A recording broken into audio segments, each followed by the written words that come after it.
ناظرین، عمران خان کے اوپر جو اس کے سیاسی مخالفین ہیں ان کی جانب سے ایک بہت بڑا الزام یہ ہے کہ عمران خان کی حکومت کے دوران پاکستان میں مہنگائی بہت بڑھی۔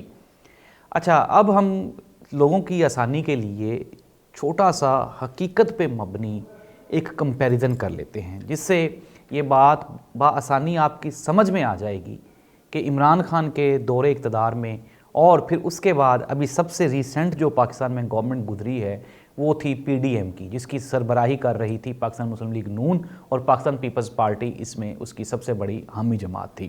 اب ناظرین، اگر ہم بات کریں ہماری پاکستان تحریک انصاف کی گورنمنٹ کی، تو اس میں عمران خان نے 2018 کے الیکشنز میں کامیابی حاصل کی۔ 2018 کے الیکشنز کے اوپر پاکستان مسلم لیگ نون اور پیپلز پارٹی کو کافی اعتراضات تھے۔ بلاول صاحب عمران خان کو الیکٹڈ نہیں بلکہ سلیکٹڈ وزیر اعظم کہتے تھے۔ اچھا، اور اس کے بعد عمران خان اقتدار میں آیا۔ 2018 سے لے کر ساڑھے تین سال تک عمران خان کی گورنمنٹ تھی، اور پھر اس کے بعد وہ بقول پی ٹی آئی ایک رجیم چینج، لیکن پی ڈی ایم نے اس کو کہا کہ طریقے عدم اعتماد لے کر آئے، عمران خان کی گورنمنٹ ختم ہوئی۔ پھر اس کے بعد پی ڈی ایم کی گورنمنٹ۔ اب ناظرین، عمران خان نے جب 2018 میں اقتدار سنبھالا تو اس کے فوراً بعد آفٹر 6 to 8 month آپ کے سامنے تھا کہ دنیا ایک دم سے یکسر تبدیل ہو گئی، اور اس تبدیلی کا نام تھا کووڈ۔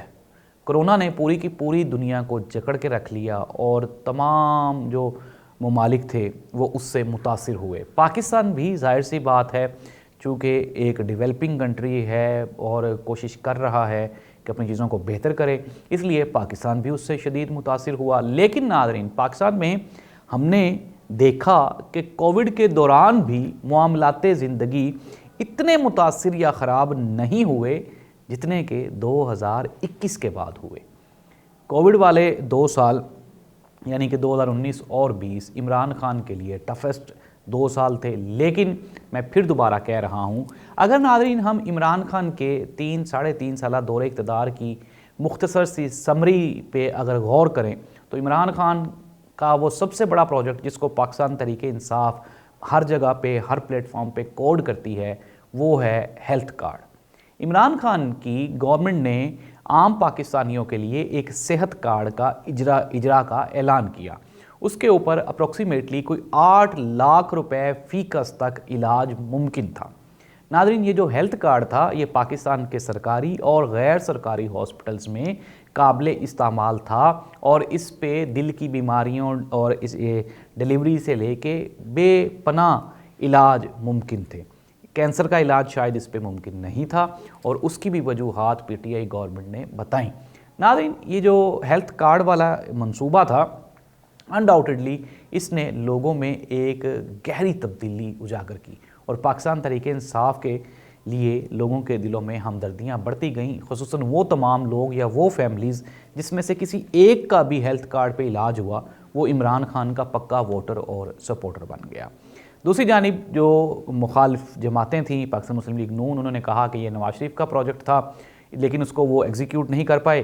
پیپلز پارٹی نے کہا یہ تو ہم نے بھی پلان کر رکھا تھا لیکن ہم بھی اس کو ایگزیکیوٹ نہیں کر پائے۔ لیکن credit goes to Imran Khan. Imran Khan نے پاکستان کی تاریخ میں پہلی مرتبہ عام لوگوں کو 8 لاکھ روپے تک فری علاج کی سہولیات فراہم کر دی۔ نہ صرف وعدہ کیا بلکہ اس کو اس نے ایگزیکیوٹ بھی کر دیا۔ دوسری جانب ناظرین، پاکستان تحریک انصاف اور عمران خان کی حکومت نے پنجاب میں ایک نئے پروجیکٹ کا اعلان کیا جسے انہوں نے لنگر خانہ یا پناہ کیمپس اور پناہ گاہیں انہوں نے ڈکلیئر کیا۔ ناظرین، پنجاب میں بے پناہ ایسی سرکاری عمارات ہیں جو کہ خالی پڑی ہوئی ہیں، جہاں پہ کئی قبضہ مافیاز کے قبضاز ہیں، لیکن پی ٹی آئی گورنمنٹ نے ان تمام جگہوں کو پناہ گاہیں ڈکلیئر کیا، اور وہاں پہ جو بے سہارا لوگ تھے نہ صرف ان کو رہائش دی گئی بلکہ ان کو 3 ٹائم کا کھانا بھی وہیں پہ مہیا کیا گیا۔ یہ بھی عمران خان کا ایک اچھا سٹیپ تھا، لیکن اس کو بھی اپوزیشن جماعتوں نے اس کا بھی مذاق اڑایا، کھلی اڑائی، لیکن عمران خان کی گورنمنٹ نے اس کو بند نہیں ہونے دیا، اور ہر حال میں ایون کہ کووڈ کے دنوں میں بھی وہ اس کو چلاتے رہے۔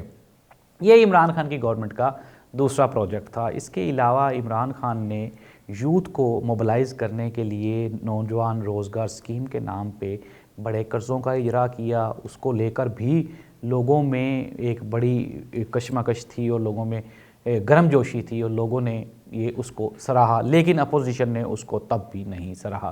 اس کے علاوہ احساس جو پروگرام تھا اس کے تحت ہم نے دیکھا جو بے نظیر انکم سپورٹ پروگرام تھا اس کی اماؤنٹ کو بڑھایا گیا، اس کے پیسوں کو بڑھایا گیا، یہ کریڈٹ بھی عمران خان کو جاتا ہے۔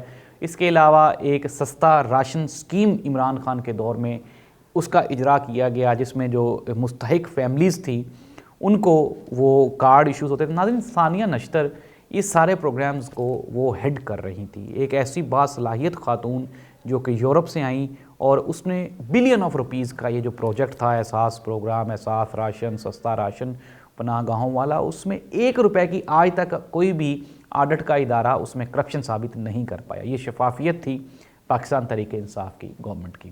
تو یہ وہ چیدہ پروجیکٹس ہیں جو عمران خان نے لگائے۔ اب ناظرین، عمران خان پہ اعتراض یہ ہے کہ کوئی بڑا پروجیکٹ نہیں لگایا، لیکن عمران خان اس کے علاوہ عمران خان کی یہ کوشش تھی کہ لوگوں میں وہ اویئرنیس کریٹ کرتا۔ اس کے علاوہ جو بڑے پروجیکٹس تھے اس میں ہم سونامی بلین ٹری جو تھا وہ بھی ایک پروجیکٹ ہے جس کو پوری دنیا نے بہت سراہا اور سراہا، اور عمران خان کی جو کووڈ کی پالیسیز تھیں اس کو بھی پوری دنیا میں بہت سراہا گیا، اور پاکستان کو بلکہ کئی ممالک میں پاکستان کی اگزامپلز دی گئی کہ اس طرح سے اس ماڈل کو فالو کیا جانا چاہیے۔ لیکن عمران خان پر اعتراض یہ تھا کہ کوئی میگا پروجیکٹس جس طرح سے موٹر ویز، کنسٹرکشن، ڈیولپمنٹس، اور یہ وہ نہیں ہوا۔ لیکن ناظرین، یہ آپ کے سامنے تھا کہ 3 سال کی گورنمنٹ عمران خان کی، ان میں ظاہری سی بات ہے 2 سال کووڈ کے، اور پھر بھی اتنے شاندار منصوبے۔ یہ تو چھوٹی سی بریفنگ تھی۔ عمران خان کی گورنمنٹ میں جو غلطیاں کوتاہیاں تھیں ان کو ہم بالکل بھی نہیں بھول سکتے۔ پنجاب جیسے سب سے بڑے صوبے پہ عثمان بزدار جیسا انسان، جس کو کہ بالکل بھی سیاسی تجربہ بھی نہیں تھا، کوئی زیادہ صلاحیتیں بھی نہیں تھیں، اس جیسا بندہ پنجاب پہ ریکروٹ کرنا، وزیر اعلیٰ پنجاب لگانا، یہ پنجابیوں کے ساتھ زیادتی تھی۔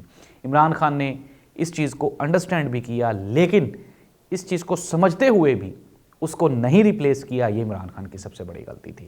محمود خان جیسا بندہ جو کہ بالکل ڈیزرونگ نہیں تھا، اس کو KPK میں وزارت اعلیٰ کے منصب پہ بٹھانا، یہ پٹھانوں کے ساتھ زیادتی تھی۔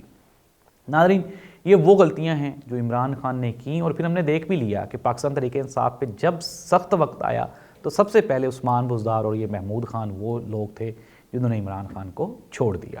تو ظاہر سی بات ہے یہ عمران خان کی غلطیاں تھیں۔ عمران خان کی جو زوجہ محترمہ ہیں انہوں نے بھی کافی زیادہ انٹرفیئر کیا۔ یہ جو حکومتی معاملات تھے وہ بھی عمران خان کی ایک سیاسی غلطی ہے۔ عمران خان کا ریحام خان کے ساتھ شادی کرنا اور پھر اس کے بعد بشرا بی بی کے ساتھ شادی کرنا، یہ عمران خان کا ذاتی فعل ہے، لیکن آپ اس کو عمران خان کی سیاسی غلطیاں کہہ سکتے ہیں۔ تو ناظرین، عمران خان کے اوپر جو 3 کیسز ہیں اس کے اوپر ہم پروگرام آلریڈی کر چکے ہیں۔ تو یہ ہے عمران خان کی حکومت کا چھوٹا سا خلاصہ۔ عمران خان کی حکومت تبدیل کر دی گئی، ان کے خلاف تحریک عدم اعتماد آئی، اور پھر ہم نے PDM کی گورنمنٹ کو دیکھا۔ PDM کی گورنمنٹ نے آتے ہی ہمیں یہ بتایا کہ عمران خان نے پیٹرول کو سستا دینے کے لیے 1 سال سے اس کو آرٹیفیشلی کنٹرول کیا ہوا تھا۔ یعنی کہ عمران خان کے دور میں پیٹرول کی قیمتیں جو نہیں بڑھ رہی تھیں، PDM کی گورنمنٹ نے آتے ہی اس کو 30 روپے، پھر 20 روپے، پھر 30 روپے، اپروکسیمیٹلی کوئی 120 روپے، 132 روپے کا فی لیٹر اضافہ کیا PDM کی گورنمنٹ نے پیٹرول میں۔ ناظرین، پیٹرول کے مہنگا ہوتے ہی آپ کو پتہ ہے تو مہنگائی کا ایک طوفان آ جاتا ہے، پھر وہ آیا۔ ڈالر کے بارے میں بھی یہی کہا گیا جی کہ عمران خان نے اس کو آرٹیفیشلی کنٹرول کیا ہوا تھا۔ پھر ہم نے دیکھا کہ ڈالر 300 روپے تک چلا گیا، اور یہی کہا گیا کہ اس کا باعث بھی عمران خان ہے۔ اور IMF کو Imran Khan tata bye bye کہہ چکا تھا، لیکن PDM کی گورنمنٹ نے آتے ہی کہا جی کہ عمران خان تو چونکہ IMF کے پاس نہیں گیا تو ہمیں جانا چاہیے، کیونکہ اس طرح سے ہمارے حالات خراب ہو جائیں گے۔ پھر PDM کی گورنمنٹ نے IMF سے قرضہ بھی لے لیا، لیکن ناظرین PDM کی یہ جو 2 سال کی حکومت تھی، اس میں عام آدمی کی زندگی وہ غربت کی سطح سے بھی نیچے چلی گئی، اور آج ہم اسی جو 2 سالہ غلطیاں ہیں اس کا خمیازہ آج ہم بھگت رہے ہیں۔ نہ ہی تو پنجاب میں الیکشنز ہوئے، کے پی میں الیکشنز ہوئے، نہ صرف پاکستان اکنومیکلی برباد ہو گیا بلکہ آئینی طور پہ بھی پاکستان میں جو 2 سال میں جو بربادیاں ہوئیں اس کی مثال کہیں نہیں ملتی۔ اللہ کرے کہ آنے والے دنوں میں کوئی بہتر حالات ہو جائیں۔ اللہ حافظ۔